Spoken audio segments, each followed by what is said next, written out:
Hello everyone, मैं मनीष कुमार आप सभी लोगों का अपने यूट्यूब चैनल पे स्वागत करता हूं। तो आज के इस वीडियो में हम लोग देखने वाले हैं ईपैम के इंटरव्यू क्वेश्चंस के बारे में। तो लेट ना करते हुए चलिए जल्दी से वीडियो को स्टार्ट कर लेते हैं। ऑल राइट, तो हम आ गए हैं लैपटॉप के स्क्रीन पे और जो हमारा फर्स्ट क्वेश्चन था वो एज यूजुअल रहता है कि briefly introduce about your self. तो यहाँ पे आप लोग को अच्छे से आंसर देना है क्योंकि इसका इम्पैक्ट आगे भी हमें देखने को मिलता है। जितना ज़्यादा अच्छा इंट्रोडक्शन होगा उतना ज़्यादा अच्छा इम्पैक्ट बनेगा। इसके अलावा यहाँ पे देख सकते हो कि मैंने कौन कौन से टेक्नोलॉजी पे काम किया था उसके बारे में बात की थी। तो यहाँ पे इसी पे डिपेंड करता है कि आपका इंटरव्यू कैसा जाएगा, कि आपने कौन कौन सी टेक्नोलॉजी के बारे में बात की है।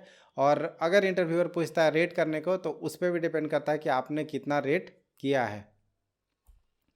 चलते हैं नेक्स्ट क्वेश्चन की तरफ। तो नेक्स्ट क्वेश्चन हमसे पूछा गया था कि हमें क्या करना है, एक्सटर्नल टेबल क्रिएट करना है। ऑलरेडी हमारे पास टेबल क्रिएटेड था इंटरनल, तो इंटरनल टेबल ऑलरेडी प्रेजेंट है। इंटरनल टेबल का मतलब होता है हाइव में कि अगर आप टेबल के स्कीमा को डिलीट करते हो तो उसके साथ साथ आपका डेटा भी डिलीट हो जाएगा। लेकिन एक्सटर्नल टेबल में है कि आपका डेटा रह जाएगा लेकिन आपका स्कीमा जो है वो हाइव के मेटा स्टोर से डिलीट हो जाएगा। तो यहाँ पे यही बोला गया था कि एक्सटर्नल टेबल को इंटरनल टेबल को हमें एक्सटर्नल बनाना है। इसका मतलब कि अगर हम स्कीमा को डिलीट भी करें तब भी हमारा डेटा रह जाए HDFS के लोकेशन पे। तो उसी के लिए यहाँ पे एक अपना ये बताना था कि ऑल्टर टेबल कमांड है जो कि हम यूज कर सकते हैं। जहाँ पे ऑल्टर टेबल, यहाँ पे टेबल का नाम देना है अपना, और यहाँ पे set table property external equal to true, मतलब कि अब ये एक्सटर्नल टेबल हमारा बन जाएगा। अब नेक्स्ट क्वेश्चन था कि व्हाट इज़ वेक्टराइजेशन इन हाइव। तो यहाँ हमें ज़्यादातर क्वेश्चन हाइव से देखने को मिले थे। तो वहाँ पे उन्होंने पूछा कि वेक्टराइजेशन क्या होता है। तो वेक्टराइजेशन का मतलब होता है कि आप ऐसा करो कि एक बार में एक रिकॉर्ड को ना प्रोसेस करके बंच ऑफ रिकॉर्ड को प्रोसेस करो, उसी को बोलते हैं वेक्टराइजेशन। ठीक है, तो यहाँ पे यही लिखा गया है कि vectorization allow to process batch of rows, मतलब एक रो एट अ टाइम नहीं, मल्टीपल रो। और कितने रो, तो 1024 रोज एट अ टाइम को हम प्रोसेस कर सकते हैं। लेकिन ये सारे जगह पे अप्लीकेबल नहीं होगा। ये कहाँ कहाँ पे अप्लीकेबल होगा, तो जहाँ पे सिलेक्शन में होगा, फिल्टर में होगा, ग्रुप बाई में होगा। इन सारे जगह पे क्या होगा कि हमारे कुछ रिकॉर्ड्स आएंगे, उनको चंक में एक साथ प्रोसेस किया जाएगा। अगर आपको इसको बाय डिफ़ॉल्ट ये फॉल्स होता है, अगर आपको ट्रू करना है तो यहाँ से ये वाला हमारा सेट जो कीवर्ड है वो यूज करके हम यहाँ पे सेट कर सकते हैं इसको। अब हम बात कर लेते हैं नेक्स्ट क्वेश्चन की। तो नेक्स्ट क्वेश्चन में पूछा गया था कि हमें स्पार्क में वर्ड काउंट प्रोग्राम लिखना था। तो ये बहुत कॉमन क्वेश्चन है, बहुत जगह पे इंटरव्यू में 2 या 3 मेरे से पूछे गए थे जहाँ पे उन्होंने बोला कि स्पार्क में हमें वर्ड काउंट प्रोग्राम लिखने हैं। ऑल्दो हम जनरल लाइफ में यूज़ नहीं करते हैं स्पार्क में, ज़्यादातर RDD में जो प्रोग्रामिंग करते हैं वो थोड़ा लिखते हैं, बट जो हम लोग स्पार्क में या पाइथन में यूज करके, पाइस्पार्क यूज करके लिखते हैं, वहाँ पे ये काम नहीं आता है। लेकिन फिर भी इंटरव्यू में पूछे जाते हैं तो आपको रेडी होके जाना है। यहाँ पे कुछ नहीं, यहाँ पे देखो कि स्पार्क कॉन्टेक्स्ट बनाया गया है। यहाँ पे क्या किया गया है कि जो भी फाइल है वहाँ से रीड किया गया है और उसको फ्लैटन किया गया है। ठीक है, यहाँ पे कैसे फ्लैटन किया गया है, तो स्प्लिट कर दिया गया है स्पेस से। तो जैसे मान लो यहाँ पे लिखा है माई नेम इज मनीष, और इसी लाइन को मैं दोबारा लिख देता हूँ। कंप्लीट किया, फिर से मैं लिख देता हूँ माई नेम इज मनीष। ठीक है, तो इस केस में हम क्या बोल रहे हैं कि ये हमारा टेक्स्ट इनपुट में पड़ा हुआ है। ठीक है, यहाँ पे हमने क्या बोला कि हमको करना है लाइन डॉट स्प्लिट किस पे, स्पेस पे।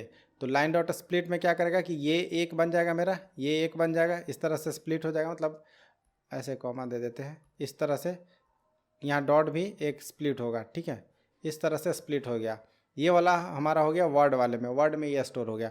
अब बोल रहे वर्ड काउंट में क्या कर रहे हैं, मैप कर रहे हैं, हर एक वर्ड के सामने एक कॉमा 1 लगा दे रहे हैं। तो जिससे ये क्या होगा, माई कॉमा 1, इस तरह के इनपुट बना रहे हैं।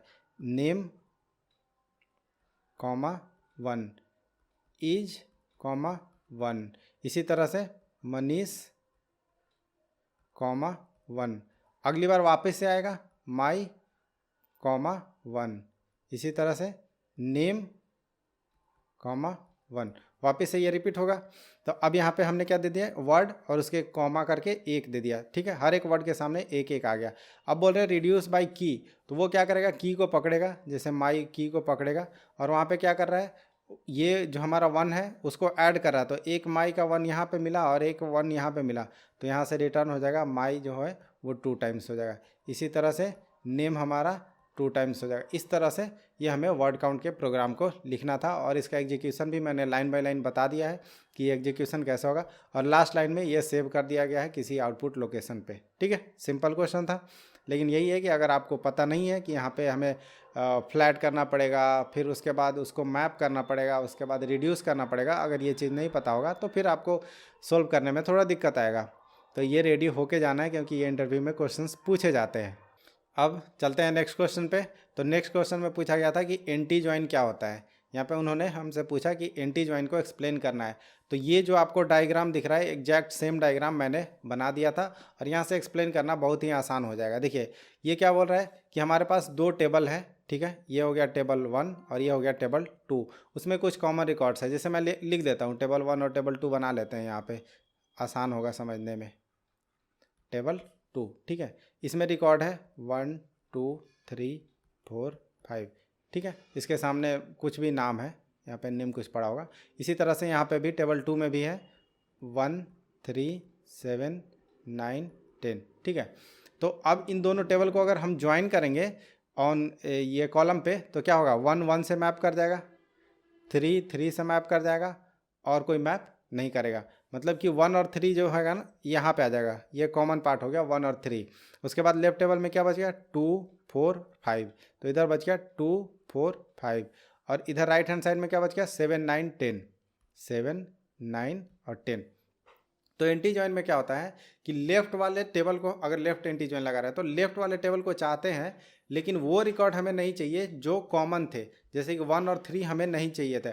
अगर सिर्फ आप लेफ्ट ज्वाइन लगाओगे तो ये वाला पोर्शन पूरा मिलेगा आपको, ये वाला पूरा पोर्शन आपको मिलेगा, लेकिन एंटी ज्वाइन कर दोगे तो जो कॉमन वाला पार्ट है वो हट जाएगा। तो यही होता है एंटी ज्वाइन, ठीक है। अगर आप यूज किए होगे तो आपको पता होगा और नहीं किए होगे तो समझ गए होगे।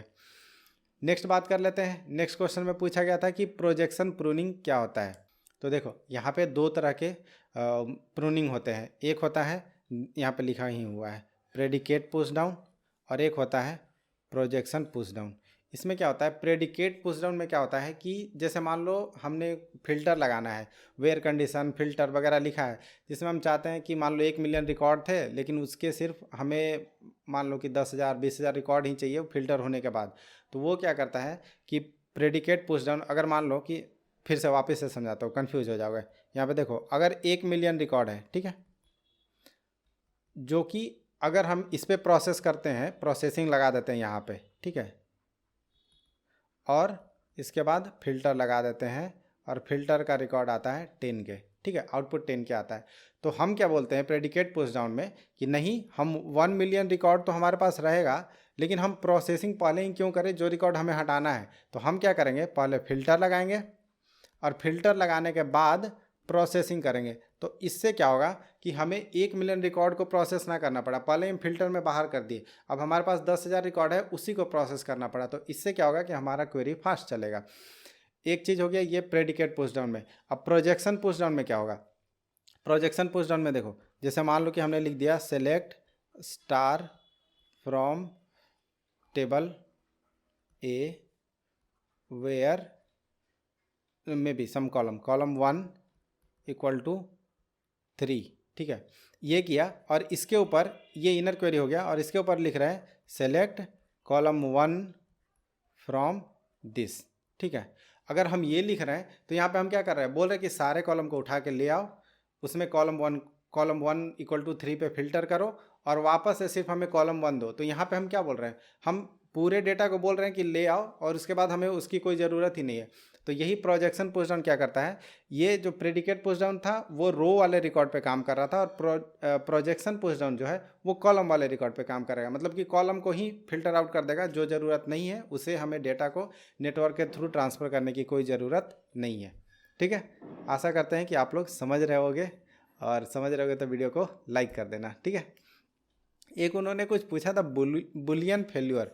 अब मेरे को भी क्वेश्चन पूरी तरीके से याद नहीं है, इसलिए अगर कभी इनकाउंटर किए होगे तो फिर आपको अच्छे से पता होगा, ठीक है। उसके बाद नेक्स्ट क्वेश्चन था कैश एंड परसिस्ट, इन दोनों में क्या अंतर है। तो कैश और परसिस्ट दोनों सेम चीज़ है। इवन अगर मैं बोलूँ तो परसिस्ट ही कैश है, ठीक है। अब इसमें डिफरेंस क्या है, अगर दोनों सेम ही है तो कुछ बनाया क्यों। तो क्या होता है कि परसिस्ट में है ना, हमें ऑप्शन देते हैं, ये जो देखो यहाँ पे नीचे लिखे हुए हैं, परसिस्ट में हमें ऑप्शन देते हैं कि आपको सेलेक्ट करना है कौन सा आपको चाहिए, मेमोरी ओनली चाहिए, मेमोरी ओनली सीरियलाइज्ड चाहिए, मेमोरी एंड डिस्क चाहिए। जैसे कि अगर आपने डेटा को ट्रांसफॉर्म किया, स्टोर किया और कैश कर रहे हो, बेसिकली स्टोर मतलब अभी हाँ कैश कर रहे हो, तो कैश कर रहे हो तो आपको क्या है कि डेटा मान लो कि आपके मेमोरी में से ज़्यादा है, तो उस केस में क्या करना है, उसको डिस्क पे स्पिल कर देना है या उसको कुछ नहीं करना है, मतलब उसको ड्रॉप कर देना है, क्या करना है। तो उस केस में परसिस्ट हमें बताता है कि आपके पास फ्लेक्सिबिलिटी, आप कौन सा चूज करना चाहते हो। जबकि कैश उसी का पार्ट है। कैश बोलता है कि ठीक है, हम बाय डिफ़ॉल्ट आपके लिए मेमोरी ओनली एंड हाँ यहाँ पे देखो मेमोरी एंड डिस्क आपके लिए बाय डिफ़ॉल्ट हम सेलेक्ट कर देंगे, और अगर आप आरडीडी में हो तो आपके लिए मेमोरी ओनली सेलेक्ट कर देंगे। मतलब आपको कुछ नहीं करना, अगर आप कैश लिखते हो तो memory and disk by default select हो जाएगा। लेकिन आपको ज़्यादा फ्लेक्सिबिलिटी चाहिए, सेम काम करना है, परसिस्ट यूज करो, ठीक है। अब नेक्स्ट क्वेश्चन था AQE means adaptive query execution. इस पे बहुत लंबा लेक्चर जा सकता है, लेकिन मैं शॉर्ट में बता देता हूँ कि कहाँ कहाँ यूज के साथ है। AQE पहले तो स्पार्क 3.0 में बाय डिफ़ॉल्ट इनेबल्ड होता है, ठीक है, तो आपको वो टेंशन लेने की ज़रूरत नहीं है। अब ये बोल रहा है कि डायनामिकली कोलिसिंग सफल पार्टीशन। तो हम सभी को पता है कि टोटल सफल पार्टीशन कितने होते हैं, 200। अगर आप कभी भी ज्वाइन लगा रहे हो तो बाय डिफ़ॉल्ट कितने हो जाते हैं, 200। लेकिन मान लो कि मैं एक एग्जांपल लेता हूँ कि अगर हमारे पास 5 टावर का डेटा है, ठीक है, 5 या 10 टावर का डेटा है, तो हम या तो टावर ABCDE इसी में जाएगा। लेकिन अगर हम इसको ज़्यादा कर देते हैं, 200 पार्टीशन कर देते हैं, तो सेम ही डेटा नहीं, मतलब डेटा जो है वो बेकार में हमारे 200 बार ये हो रहा होगा, पार्टीशन हो रहा होगा, ठीक है। तो उस केस में क्या होता है कि रन टाइम पे ये सारी चीज़ें कब होती हैं, रन टाइम पे डिसाइड करता है खुद से कि ओके हमारे पास टोटल 5 ही यूनिक की हैं, तो हम 5 ही अपना टोटल पार्टीशन बनाएंगे। इस तरह से ये रन टाइम पे डिसाइड होता है। इसीलिए इसको एडेप्टिव क्वेरी एग्जीक्यूशन बोला जाता है कि एडेप्ट करता है अपने आप को रन टाइम पे डेटा के हिसाब से। नेक्स्ट भी अब आपको उसी तरह से समझ आ जाएगा। ये डायनामिकली स्विच ज्वाइन स्ट्रैटेजी, ठीक है। अब बताता हूँ, मान लो कि आपने एक क्वेरी रन किया, ठीक है, अभी उसका डेटा का साइज़ था, तो आपके टेबल का साइज़ था 15 MB, ठीक है। फिल्टर लगने के बाद उसका साइज़ हो गया 9 MB। तो हम जानते हैं कि बाय डिफ़ॉल्ट जो है हमारा वो 10 MB से अगर नीचे हो जाएगा तो वो हम ब्रॉडकास्ट कर देते हैं ज्वाइन करने के लिए। तो स्टार्टिंग में तो आपको पता नहीं था, आपके पास 15 MB था, लेकिन वो बाद में घट के 10 MB हो गया। तो ये जब रन टाइम पे इसको पता, रन टाइम पे इनके पास स्टैटिस्टिक्स होता है स्पार्क इंजन के पास, तो उसको पता चलेगा okay size less than 10 MB है, तो हम डायरेक्ट इसको ब्रॉडकास्ट कर सकते हैं, वहाँ पे आपकी क्वेरी फास्ट हो जाएगी। इसी तरह से ऑप्टिमाइजेशन होता है स्क्यू का। अगर आपका डेटा स्क्यू हो गया है तो उसका भी ऑप्टिमाइजेशन होता है। तो शॉर्टकट में ये हमने आपको बता दिया कि AQE कैसे काम करता है, ठीक है। नेक्स्ट क्वेश्चन की तरफ चलते हैं। नेक्स्ट क्वेश्चन मेरे को बिल्कुल आइडिया नहीं और मेरे को अभी भी समझ में नहीं आ रहा है ये क्वेश्चन क्या है। मैंने एक ऐसे ही गूगल से आंसर लिख दिया, अगर आपको समझ में आता है तो अच्छी बात है।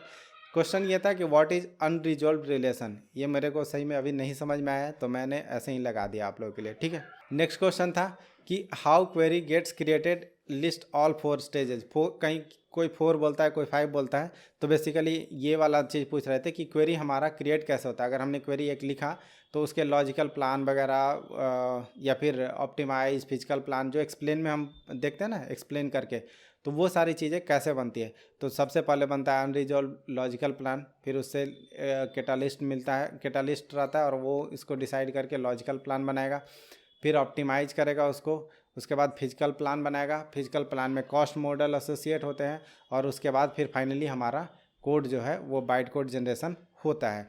तो यहीं पे मैंने 4 स्टेप में आंसर लिख दिए हैं। First phase analysis phase, second phase logical optimisation, third जो हमारा है वो फिजिकल प्लानिंग, और फोर्थ जो है होल स्टेज कोड जनरेशन। तो ये हर एक इंटरव्यूअर पे डिपेंड करता है कि वो 4 स्टेप बोलते हैं 5 स्टेप बोलते हैं, बट मैटर नहीं करता वो क्या पूछ रहे हैं। मतलब वो बेसिकली पूछ रहे हैं कि क्वेरी कैसे क्रिएट होता है इंटरनली, उसके बारे में बताना था। ठीक है, अगर आपको पढ़ना है तो मैं यहाँ पे आप पॉज करके वीडियो को पढ़ सकते हो। अब एक क्वेश्चन था पिवट प्रोग्रामिंग का, ये सेम क्वेश्चन नहीं था, ये इंटरनेट पे मुझे एक क्वेश्चन मिला था और इसी टाइप का था, इसलिए मुझे याद था, तो मैंने यहाँ पे क्वेश्चन लगा दिया है आप लोगों के लिए। यहाँ पे क्या बोल रहा है कि हमें टेबल ये दिया हुआ है और इसको पिवट करके ये बनाना है।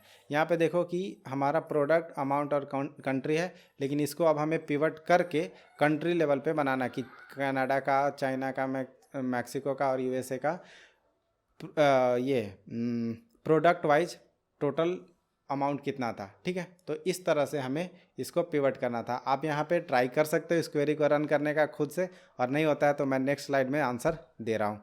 ठीक है, ये बहुत ही सिंपल होता है, स्पार्क में तो बिल्कुल ही सिंपल है पिवट करना। यहाँ पे हम बता रहे हैं कि ग्रुप हमको करना है, किसको ग्रुप करना है, प्रोडक्ट को करना है। अब जब हम ग्रुप कर रहे हैं तो उसमें क्या आता है, सम भी आएगा। सम मतलब कुछ भी ग्रुपिंग हो रहा है तो वहाँ पे एग्रीगेट फंक्शन यूज होगा, सम, मीन, मैक्स जो भी है। तो यहाँ पे हमें अमाउंट को करना है और पिवट करना था। देखो यहाँ पे क्या करना था, पिवट करना था, किस पे पिवट करना था, कंट्री पे। तो यहाँ पे हमने कंट्री डाल दिया। सिंपल सा स्टेटमेंट था जो कि आप लोग कर लिए होगे या समझ गए होगे। ठीक है, अब एक क्वेश्चन था जो कि ये बिल्कुल उन्होंने कोई डेटा नहीं दिया, कुछ नहीं दिया, अप्रोच देख रहे थे और उसके ऊपर क्वेश्चंस पूछ रहे थे। तो उन्हें बोला कि pull the data for May month. आपके पास एक HDFS लोकेशन पे डेटा पड़ा हुआ है, वहाँ से सिर्फ आपको मे मंथ का डेटा पुल करना है। तो सबसे पहला फिल्टर, अगर आप यहाँ पे उन्होंने कोड लिखवाया था, मैं कोड यहाँ पे नहीं दिया हूँ। बेसिकली उन्होंने बोला कि आपको फिल्टर करना है, पहले तो स्पार्क कॉन्टेक्स्ट बनाना है या स्पार्क सेशन बनाना है, उसके बाद आपको बाकी सारी चीज़ें स्कीमा को रीड करना है, स्कीमा को डिफाइन करना है, उसके बाद फिर पढ़ना, इसके डेटा को HDFS से पुल करना है, CSV फॉर्मेट में डेटा पड़ा हुआ है, ये सारी इन्फॉर्मेशन दी हुई थी। और उनमें उन्होंने बोला मे मंथ का डेटा पुल करना है, तो मे मंथ का ही सिर्फ डेटा पुल करेंगे। उसके बाद उन्होंने बोला कि मे मंथ का डेटा पुल करके टोटल सेल्स फाइंड करना है। अब यहाँ पे उन्होंने कुछ और कंस्टेंट भी दिए थे कि वहाँ पे एक रिफंड टेबल भी था, तो जो अमाउंट रिफंड हो चुका है वो सेल्स में काउंट नहीं होगा, तो आपको यहाँ पे लगाना पड़ेगा ज्वाइन। तो इसी के लिए उन्होंने आगे बताया कि orders tables big and refund table is small. तो रिफंड वाला जो टेबल है वो स्मॉल है और ऑर्डर वाला जो टेबल है वो बड़ा है। मतलब कि यहाँ पे हमें ब्रॉडकास्ट की हिंट दी जा रही है। तो हमने यहाँ पे पूछा भी था कि पहले तो फिल्टर आउट कर देंगे रिकॉर्ड को, ठीक है, मे मंथ के लिए, उसके बाद हम ब्रॉडकास्ट ज्वाइन, मतलब इतना अगर छोटा डेटा है तो हम ब्रॉडकास्ट कर सकते हैं अपने टेबल को, और अगर ब्रॉडकास्ट कर सकते हैं तो हमारा क्वेरी परफॉर्मेंस बढ़ जाएगा। ठीक है, उसके बाद कुछ कैशिंग वगैरह पे भी आगे, ये वाला चीज़ नहीं याद है, कैशिंग, मेटा स्टोर, इंटरनल्स, इसके बारे में भी डिस्कशन होते गया क्योंकि यहाँ पे HDFS इन्वॉल्व था। तो वहाँ से उन्होंने टेबल के स्ट्रक्चर वगैरह पूछना शुरू किया। वो क्वेश्चन भी मुझे याद नहीं है, लेकिन हाँ आपको हाइव के इंटरनल्स अच्छे से पढ़ के जाने हैं। जैसे हाइव में अपना क्या होता है कि एक देखो, अगर ये हाइव है, मैं यहाँ पे बता देता हूँ अगर नहीं पता होगा तो, एक अपना हो गया HDFS फाइल सिस्टम हो गया, और एक हमारा यहाँ पे रहता है SQL मेटा स्टोर। ठीक है, तो यहाँ से जब भी हम कुछ करते हैं हाइव पे, और अगर हम क्वेरी अपना create table statement, DDL statement, DML statement जो भी है वो रन करते हैं, तो मेटा स्टोर को अपडेट करता है। और इसके साथ ही साथ ये कनेक्टेड होता है HDFS इसका लोकेशन। तो ये क्या करता है कि इस मेटा स्टोर के पास इंफॉर्मेशन होता है कि ये हमारा जो डेटा है वो किस लोकेशन पे पड़ा हुआ है, वहाँ से वो क्वेरी करके डेटा को पुल करके हमें देता है। तो ये वाली चीज़ से यहाँ से क्वेश्चंस बनाए गए थे। ठीक है, अब ये बहुत ही फेमस क्वेश्चन पूछा गया था, टू सम प्रॉब्लम, जो कि हमारा लीड कोड का सबसे ज़्यादा पूछा जाने वाला क्वेश्चन है किसी भी इंटरव्यू में, और मेरे से भी 2-3 बार ये क्वेश्चन पूछा जा चुका है। इसमें क्वेश्चन क्या है कि आपको देखो, यहाँ पे क्वेश्चन मैंने लगा दिया है बट मैं बता देता हूँ। जैसे नम्स यहाँ पे देख सकते हो एग्जांपल में कि नम्स है और टारगेट 9 दिया हुआ है। ठीक है, टारगेट 9 है। अब हमें क्या करना है कि 2 ऐसे नंबर पता करने हैं जिसके सम करने से वो 9 बन जाएगा। तो मान लो कि अगर हम पहला एलिमेंट को पकड़ते हैं तो ये 2 है, तो 2 के लिए अब नेक्स्ट एलिमेंट कितना चाहिए, 7 चाहिए, तो 2 + 7 9 हो जाएगा, जो कि यहाँ पे है। और यहाँ पे इन्होंने एक और चीज़ दिया हुआ था कि एग्जैक्टली 1 सॉल्यूशन, जो पूरा लीड कोड का ही उठा के दे दिया था और कुछ नहीं था। तो एग्जैक्टली 1 सॉल्यूशन चाहिए थे। तो 1 सॉल्यूशन मतलब कि अगर एक बार आपको सॉल्यूशन मिल गया तो आगे के चेक भी नहीं करने, सीधा ब्रेक कर सकते हो लूप को। तो यही क्वेश्चन था। अभी क्वेश्चन आप समझ गए हो। अब यहाँ पे रिटर्न करना है 0 और 1, वहाँ पे सिर्फ रिटर्न करना था, सिर्फ ट्रू या फॉल्स हमें यहाँ पे प्रिंट करने थे कि ये सम मिलेगा या नहीं मिलेगा। वहाँ पे उन्होंने ये भी नहीं पूछा था कि आपको कौन से इंडेक्स पे मिला है। ठीक है, इसका सॉल्यूशन यहाँ पे आप देख सकते हो, सिंपल सा सॉल्यूशन है, कुछ एक्सप्लेन करने की ज़्यादा ज़रूरत नहीं है। यहाँ पे मैं थोड़ा सा एक्सप्लेन कर देता हूँ। तो यहाँ पे देख सकते हो कि एक डिक्शनरी बनाया गया है, ठीक है। अब डिक्शनरी में क्या है कि डेटा को इंसर्ट किया जाएगा। यहाँ पे क्या कर रहे हैं, फॉर आई इन रेंज, मतलब कि हम यहाँ से शुरू करेंगे अपना सॉल्यूशन। क्वेश्चन ले लेते हैं 2, 7, 11, 15, ठीक है। क्या है 2, 7, 11 एंड 15, यह है। यहाँ पे क्या करना है कि फॉर आई इन रेंज है ना, तो रेंज लेंथ ऑफ नम्स मतलब 4। यहाँ पे बोल रहा है कि complement equal to target minus nums of I. तो कॉम्प्लीमेंट, यहाँ पे लिखता हूँ कॉम्प्लीमेंट इक्वल टू टारगेट हो गया 9 माइनस, पहले बार जाएंगे तो 2 आएगा, तो नम्स ऑफ आई 2 मतलब कि 7। तो अब ये चेक करेंगे नेक्स्ट टाइम कि इफ़ कॉम्प्लीमेंट इन डी, अभी तो हमारी डिक्शनरी एम्प्टी है, तो यहाँ पे ये वाला लूप में जाएगा, सॉरी ये वाले इफ़ कंडीशन में जाएगा नहीं, तो कोड हमारा आएगा, कोड हमारा आ जाएगा यहाँ पे। तो बोल रहा है कि डी ऑफ 2 इक्वल टू आई 0 है, ठीक है। तो यहाँ पे क्या बोल रहे हैं कि डी ऑफ 2 इक्वल टू 0, मतलब कि हमारा डिक्शनरी जो बन जाएगा वो कुछ इस तरह का बन जाएगा 2, 0, ठीक है। इस तरह से स्ट्रिंग बनेगा, या नंबर बनेगा 2, 0। इसी तरह से अगला बार 7, 1 बन जाएगा, और इस तरह से हमारा। तो वर्स्ट केस में ये हमें टाइम कॉम्प्लेक्सिटी भी ऑर्डर ऑफ एन देगा और स्पेस कॉम्प्लेक्सिटी भी ऑर्डर ऑफ एन ही देगा। तो इस तरह से आपको सॉल्यूशन बनाते वक्त ये भी ध्यान रखना है कि ऑर्डर ऑफ एन स्क्वायर ना जाए। इसको तो आराम से ऑर्डर ऑफ एन स्क्वायर में कर सकते हैं, लेकिन question order of N square में हमें नहीं करना था, ठीक है। तो ये थे सारे क्वेश्चंस। तो आशा करते हैं कि इन वीडियोज़ को देख के आपको कुछ ना कुछ हेल्प मिल रहा है। तो वीडियो को लाइक कर देना, चैनल को सब्सक्राइब कर देना। और हाँ, मैं इस प्लेलिस्ट में 4 से 5 वीडियो ऑलरेडी अपलोड कर चुका हूँ, तो आप लोग इस प्लेलिस्ट को भी एक्सेस कर सकते हो। तो चलिए अब मिलते हैं अपने अगले वीडियो में, तब तक के लिए बाय।